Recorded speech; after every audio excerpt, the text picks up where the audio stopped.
Kami ini yang awam bagaimana? Kan nggak tahu mana yang benar mana yang salah. Ketika demikian, kami taunya awal-awal dia tuh bagus dalam dakwah. Triknya kata para ulama, kamu tinggal lihat kira-kira orang ini yang benar atau enggak, lihat daripada ilfahnya. Apa ilfah?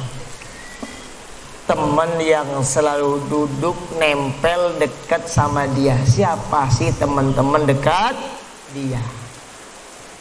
Siapa sih orang-orang yang selalu majlis bareng sama dia? Dari situ kita akan tahu, oh ini sebenarnya ahlul bidah, ini cuma menyusup ke barisan ahlus sunnah.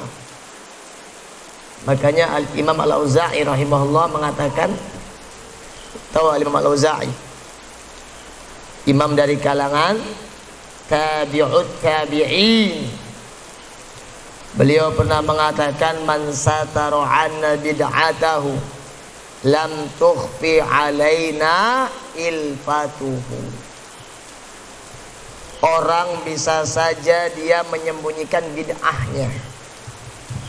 Bisa saja ahlul bid'ah itu kalau bid'ahnya disembunyikan bisa. Bisa saja orang menyembunyikan bid'ahnya, tapi ingat, yang ahlul bid'ah nggak mungkin bisa menyembunyikan adalah ilfahnya. Teman dekatnya siapa? Siapa yang selalu bermajlis dengan dia? Siapa yang ngisi bareng dengan dia? Siapa yang selalu keluar masuk dari rumahnya? Dari situ kita tahu, ini hati-hati, ini orang yang bermasalah dari sisi manhaj. Itu triknya untuk kita melihat, untuk kita benar-benar jeli dalam menilai seorang syekh atau seorang dai ahlus sunnah atau bukan ahlus sunnah. Walaupun di awal gak langsung menampakkan bid'ahnya, di awal yang dia tampakkan adalah materi-materi tentang sunnah, tapi secara umum. Atau dia juga menampakkan peperangan terhadap bid'ah, tapi tahu bid'ah yang audiensnya juga memeranginya. Jadi dibuat orang itu bagaimana simpatik dulu sama dia. Sudah kira-kira umat bisa ditipu, baru. Makanya dalam permasalahan ilfah, teman dekat, ini dalam manhaj ahlus sunnah bukan dianggap enteng.